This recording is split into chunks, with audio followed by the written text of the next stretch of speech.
Ahead of the 2019 forthcoming elections, Viewer Television has the rare privilege of hosting today in the House the Special Assistant, Press and Media Affairs to the Adamawa State Government, Mr. Martins Dixon.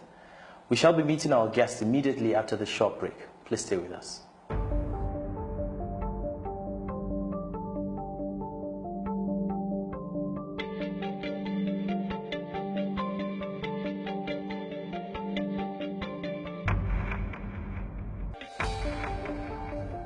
Welcome back. We're pleased to have the Special Assistant, Press and Media Affairs to the Adamawa State Government, Mr. Martins Dixon. Viewer Television welcomes you, sir. Oh, thank you very much for having me. It's a pleasure. Without wasting much of your time, we would like to delve right into the questions. The first one is the fact that your boss's tenure is gradually coming to an end, and people would want to know some of the major achievements that he was able to conquer during his tenure. Quite a lot has been done by His Excellency Senator Muhammad Umaru Jibrila Bindow, the Adamawa State Governor. Remarkably outstanding in a very short period of time, just about 3 years and a few months. But it is very visible what has been done. The governor has been able to concentrate on the foundational infrastructure that the state is lacking. It is very, very shameful to have realized that after all these years that Adamawa State has existed, right from Gongola State until Adamawa was created in 1987, up till date, you find that there are no good roads, even in the heart of the city center. People drive and they hit potholes here and there. And that has given the state a bad name. People come into the state and they wonder if this is a state capital. Someone once told me that it looks like a glorified local government area. But today the story has changed. You come into the state capital and major cities across the state, not just the state capital. There is massive road construction has taken place. The state has been opened up. Very, very quality roads with street lighting. So far, the governor has been able to construct 397 roads in just 3 years and a few months. But now the priority has shifted to education and health towards the end of his government. And hopefully, by the time he comes back for second term, that will be the focus, the education, health, and provision of water. All right. Now, just as you talked about the construction of roads, there have been insinuations that the governor has not diversified his tentacles to the other sectors of the economy of Adamawa State. He has concentrated so much on the road construction that people feel he has neglected some aspects. Now, you made mention of the construction as one of the vital opportunities that Adamawa State has gained over the years, especially during his tenure. But people are concerned of the fact that, which you mentioned later, that healthcare and education was not a priority during his tenure. No, that is not true. A lot of people begin to look for reasons to thwart exactly what is on ground. And let me be very categorical here. Now, there are massive interventions in the health sector. It is good for you to know that United Nations rated Adamawa State as the best in primary healthcare delivery system, efficiency in primary healthcare delivery system.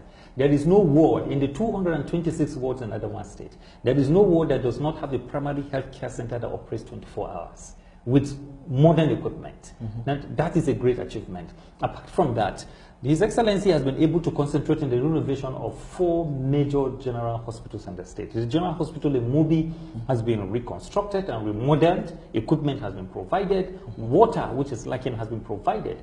The specialist hospital in Yola has been reconstructed and remodeled. There is a renovation taking place. And then a brand new theater has been provided with modern equipment in the specialist hospital Yola. The ORT department has been brand newly constructed.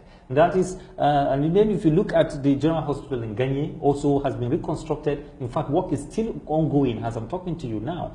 So whoever says His Excellency has not diversified is not telling the truth. And then if you go to the education sector, also His Excellency decided to strategically ensure that major schools in the state are also reconstructed and renovated. The government technical school in Mubi has been renovated and then provided with block wall fence. The government secondary school in Mubi has undergone the same construction and renovation.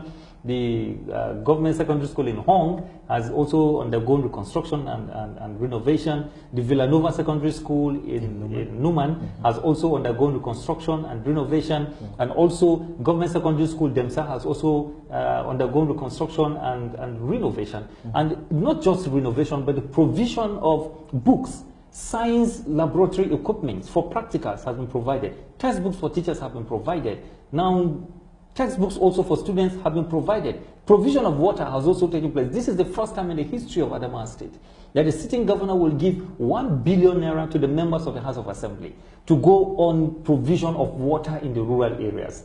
So the House of Assembly has never gotten 1 billion naira as constituency allowance. But His Excellency insisted that this 1 billion naira, except in special cases, should be channeled towards the provision of water in the rural areas. And I don't know when someone will sit back, probably outside Yola, and begin to castigate what is happening in Yola. Some of them have not visited Adamawa State to see what is happening. All this work that I'm telling you today cut across the 21 local government areas of the state. No local government area has been neglected. No local government area that has not felt the impact of government. Okay, speaking about the good things that your governor has done during his tenure, there are also issues that have arisen over the past years that Abuja politicians are trying to derail his political administration in spite of the good things he has done for the people of Adamawa State. Do you think such rumors applicable to... Thank you very much for the nomenclature, Abuja politicians. and everybody, and for everyone that you will tell Abuja politicians, it has already defined the class of people that you're talking about. His Excellency has reiterated time without number that he is not going to take Adamawa State money and share to certain individuals who think or believe that they should have a part of the allocation that goes to Adamawa State every time there is money in the coffers of government. And he said that the contract that he has with Adamawa people is to work for the people and not to share money to individuals. And some people have picked offense with that. He said he's not going to give contracts to certain big names. He's not going to give free money to certain big names.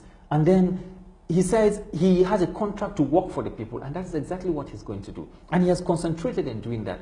A lot of people are not happy that they are not getting what they used to get in the previous government. That affects their in this government. And so they think this man shouldn't be there because we are not getting anything. It's the same thing that is happening with the President Muhammadu Buhari. A lot of people feel there is no luxurious in this government. Buhari is not sharing money. And so let's make sure we push him out. Bindow is suffering the same thing. The masses brought him into government, and he's working for the masses. So the masses will ensure that he remains. In as much as the governor is detaching himself from the bourgeoisie, as you mentioned he's earlier. not detaching himself, but he's telling the people, let the right thing be done.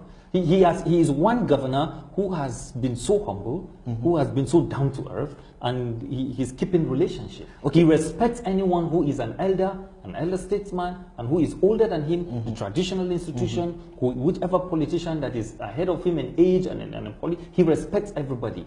So we're talking about somebody that has consolidated his trust for his state. Yeah, because the trust he has is between he and the masses. Is between the electorate and himself. And he doesn't want to breach the trust between him and the electorate just to please a few. I understand. Yeah, so that is the situation. And he has stayed with the masses.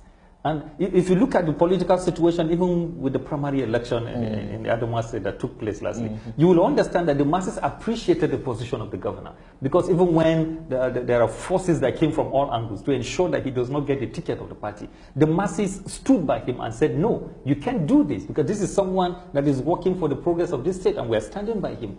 There is a second tenure, and he would want to run for that second tenure. What do you think he has put in place for this kind of heavy step? Now, the first question you asked me have answered that, has answered this already. He has put in place so much to be able to win the confidence and the trust of the masses. And that is why, even at the primary election, see, what happened in Adamawa State was not just an APC situation.